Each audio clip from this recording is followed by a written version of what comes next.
Joke time muna po tayo. Padala ni Tracy Tisoy. Kwento ito mga kababayan ng naging ngalo ng negosyanteng inchik. Matanda na rin kasi kaya nasa deathbed na siya. Inaana po yung buong pamilya niya. Sabi ng matandang inchik, "Akin asawa, andito ba?" Sabi ng asawa, "Yes dear." "Aking panganay, andito ba?" Sagot ng panganay, "Yes pa." "Aking pangalawa, andito ba?" Sagot ng pangalawang anak, "Yes pa." Then sabi ng matanda, "Akin bunso, andito ba?" Sagot ng bunso, "Yes pa." Sabi ng matanda, "Langya, andito kayo lahat? Sino tao sa tindahan natin?" Nagalit yung matanda. Mamamatay na lang. Tindahan pa rin po ang bantay sa tindahan pa rin yung nasa isip. Walang tao sa tindahan. Ganon katindi. Nagalit pa. Lahat na niya, nandito kayo. Walang bantay sa tindahan. May ganon. Matik na po. Tracy Tisoy, padala mo na lang yung GCash number mo. 200 pesos. Kasali ka na rin sa sa monthly raffle draw. 5,000 pesos yung mabubunot natin. Pag hindi ka nabunot, qualified ka pa rin sa grand draw sa December. 10,000 yung price. Ito na. Balik na tayo mga kababayan dito sa ating seryosong topic. Ano kayo ngayon mga DDS, mga supporters ni Digong? Yung 17 OFW sa Qatar po, mga kababayan, nakalabas na. Ang personal na tumulong po, mismo yung ating Pangulong Bongbong Marcos. You see, na-dismiss yung kaso. Qatar dismisses charges versus arrested Pinoy. Cite its diplomatic ties with the Philippines. Sa press briefing mga kababayan kanina, sinabi ni press officer Yusek Claire Castro, ang pagkaka-release sa mga arrested Filipinos was due to President Marcos' swift action on the issue. Kahit winawalang hiya ninyo yung ating Pangulong Bongbong Marcos, pero sinasakluluan pa rin kayo. You see, wala man pa lang po mga kababayan na ginawang effort. Si Sara Duterte, umuwi na siya kagabi. Wala man lang mention na nag-effort man lang siya. Lahat pansarili lang po nila yung inaasikaso. Pero ang nagsulsul mga kababayan nito, sila, lalo na po si Atty. Harry Roque. Kaya nga po yung challenge sa kanya ng ilang mga congressmen. Ang challenge kay Roque, kakita niya hindi mo tulungan yung mga Filipinong na nakulong doon sa Qatar, imbes na daldal ka ng daldal. Anyway, rejected siya as member ng team, legal team ni Sara. Kasi sabi ni Sara, ayusin mo niya yung asylum mo, na malamang mga kababayan, hindi man i-approve. Kasi ang pending asylum seekers po, pending application po, sabi mga 40,000. 40,000 yung nakapila. Malabo po na i-approve, lalo't kung ano-ano ang pinagdadaldal ni Harry Roque. So ni isa sa kanilang kampo mga kababayan, walang ginawang effort. It is our President, si President Bongbong Marcos, ang tumulong po para makalibre, hindi makulong. Kasi po, ang ganyang violation pala, up to 3 years na pagkakakulong ang penalty. And 788,000 pesos na multa. Imagine that. Ito yung magandang balita para sa ating mga kababayan na nakulong habang ginagawa nila ng masama yung ating Pangulong Bongbong Marcos. Ilalait nila, minumura nila mga kababayan at nasubo sila sa problema. Kakakampi, kaka-defend kay Digong, wala man pong tulong na binigay yung kampo ng Duterte. Ito yung balita ngayon. The charges against the 17 Filipinos arrested in Qatar for supposed illegal assembly have been officially dismissed, sabi po ng Palasyo Malacanang kanina.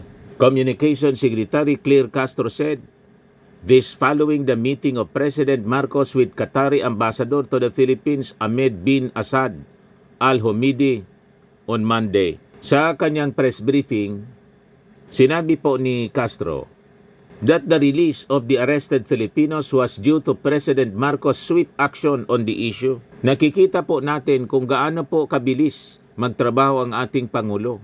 Kaya parang ito po ay taliwas sa mga bintang ng iba na walang nangyayari sa ating bansa. According to Castro, Marcos closely monitored the situation. Ito po ay talagang tinutukan po ng ating Pangulo para po mabigyan po ng tulong ang 17 kababayan natin dito sa Qatar. At ito po ang naging resulta na madismiss na po ang kaso at mapalaya po sila. Nakita ninyo, mga kababayan, pagkatapos masama pa rin ang loob ninyo. Tingnan natin kung may pasasalamat man lang. Pero I doubt kung magbigay ng pasasalamat ang kampo ng mga Duterte o mismo yung mga OFWs na nakulong. Kasi po, wala sa kanilang vocabulary ang ganon. Si Sara Duterte nanalo po dahil sa tulong. Yung mga Duterte, kung hindi man po sila makakaposisyon sa gobyerno, sa national government, lalo na po si Digong, kung hindi po sinuport ng Marcos, kinampanya po ni Amy Marcos. So siyempre, yung mga Marcos supporters po, ibinoto si Digong. Ganon din po si Sara, kinampanya ni campaign manager po si Martin Romualdez. Sabi nga natin, mismo sa kwento ni Sara na nagpasalamat siya kasi sumasalang na lang siya sa stage. Lahat po na pangangailangan niya provided na po. Security, pati yung pagkain po. Magsasalita na lang siya sa stage. Pero si Martin Romualdez pa ang unang inintensyonan at gustong ikudita ng kanyang best friend na si Aling Maliit. Tapos nang idimot ni Martin Romualdez, dinimot si Aling Maliit, sumama yung loob ni Sara. Tinawag na tambalos-los si Martin Romualdez. And the rest is history, mga kababayan. The worst yung magbanta na mga kababayan si Sara. Binantaan na papatayin yung ating Pangulo, si Lisa Marcos, pati si Martin Romualdez. Ganun katindi po. So ito yung sinusundan ng kanyang mga supporters, mga ingrato po. Pero tingnan natin sa mga susunod na oras at araw kung maririnig man lang natin ang pasasalamat mula dito sa 17 Filipino OFWs na nakulong. At dahil po sa personal na intervention, pakiusap sa ambasador ng Qatari government ng ating Pangulong Bongbong, dinismiss yung kaso. You see? Yan Citing the Qatari envoy, Castro said the release of the arrested Filipinos was a reflection of the good relationship between the Philippines and Qatar. Ayon kay Ambassador Al-Homidi, ito raw ay refleksyon ng maganda at matatag na pagkakaibigan ng dalawang bansa. As if the arrested Filipinos could return to their normal routine or go back to the Philippines, sabi po ni Castro, it was up to them. Sinabi naman po na sila po ay napalaya na at maaari po sila na magtrabaho. Choice nila po kung ano po ang gusto nila. Nakita na ninyo, mga kababayan. So ito po ang refleksyon ng kabutihang loob ng ating Pangulong Bongbong Marcos. Gawan mo man siya ng masama, gagawan ka pa rin ng mabuti. Walang lugar sa puso ng ating Pangulo yung salitang paganti. Siya, mga kababayan, tutok lang nga sa kanyang trabaho. Gusto niya na mapaganda ang buhay ng bawat Filipino habang araw-araw siyang sinisiraan ng mga DDS at mismong mga Duterte. You see? Pakinggan natin, mga kababayan, yung sinabi ni Yossi Castro. Radio Pilipinas. Morning po, Yusek. Last week po, Friday lang po nang in-announce ni DMW Secretary na provisionally release lang po. And in span of 3 days, biglang ito ina-announce nyo na po na dismiss na po yung kaso. Can you expound on that? Yes, yan po ang magandang balita natin. Nakikita po natin kung gaano po ba kabilis magtrabaho ang ating Pangulo. Kaya parang ito po ay taliwas sa mga bintang ng iba na walang nangyayari sa ating bansa. Ito po ay talagang tinutukan po ng ating Pangulo para po mabigyan po ng tulong ang 17 na kababayan natin dito sa Qatar. At ito nga po ang naging resulta na madismiss na po ang kaso at mapalaya po sila. Isek, alam na po kaya ba ng pamilya ng 17 na OFW? Kanina lang po kasi nagkaroon ng pag-uusap at ito po ay naging pinal na po at kaya po ito ay naibigay natin pong good news sa kanila.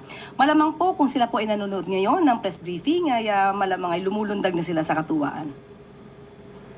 Mean na they can go back to their normal lives, pwedeng magtrabaho ulit sila sa Qatar, or if they choose to, they can return to the Philippines. Opo, sinabi naman po na sila po ay napalaya na at maaari po sila magtrabaho. Choice na po nila po kung ano po yung gusto nila. Another issue that Nabanggit po kasi last week ni DMW Secretary Hans Leo Kakdak that the reason the 17 Filipinos were provisionally released was because wala pong kaso na nasampa sa kanila during the time that they were detained. May we know ano po yung kaso na na-dismiss at kailan po ito na-charge? Sa ating pong pagkakaalam, ito yung illegal assembly. So, dahil nga po sa pakikipag-usap ng ating Pangulo sa gobyerno po ng Qatar, sa pamamagitan po ni Qatari Ambassador, napagbigyan po tayo na ang ating kapwa Pilipino na nahuli o na-detain ay makalaya po at hindi na po masampa ng kaso pa. So tama po, the President himself made a direct appeal to the Qatari government. When was that made po? Sa ating pagkakaalam ay kanina po nagkaroon ng pag-uusap. Kanina po nagkaroon po ng pag-uusap at nagkaroon na po ng sinabi na ito nga po yung good news. Kung ano po yung timeline, kung kailan sila nag-usap, ay hindi po sa akin na ibigay yung pinaka-detail. Ngayon, mga kababayan, doon naman po sa isyu ng ating tatlong mga kababayang Filipino na inaresto. Inakusahan po kasi ng paniniktik sa China. Nagpalabas na rin po ng statement yung ating Palasyo Malacanang. Balikan natin si Jose Castro. Yusek, good morning. Does the Philippine government consider the arrest of Pinoys for suspicion of espionage as an escalation of tension between the Philippines and China, especially since the NSA believes this is merely a retaliation of the Chinese side over the arrest of their nationals for the same suspicion? At kung meron po bang specific instructions ng Pangulo kung paano natin i-handle ang kasong ito? We believe that is just a part of the initial investigation. There is no yet concrete evidence. If it is really a retaliation or a part of retaliation of the other country, we will not say that because there's no final investigation on that matter.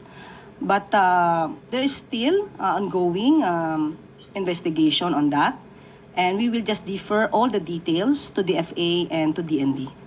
Any specific instructions from the President? Have you taken this up with him? Yes, there is always a instruction to help our Filipino citizens, the Filipino citizens abroad, facing this kind of charges. Legal assistance will always be given. All the necessary help and assistance will be provided. So, yan po mga kababayan. Dito natin makikita ang ating Pangulong Bongbong Marcos ay hindi namimersonal.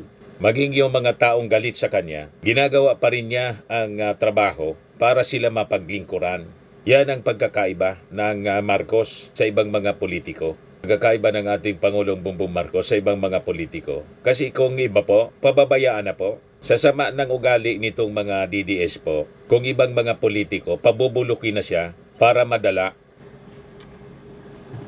At itong ating programa mga kababayan, atid sa inyo nitong ating mga sponsors. Firmax, Firming and Lifting Cream. Pinapay po sa mga pulses in affected area. Mainam po ito sa mga pains at paninigas ng mga kaso-kasuan.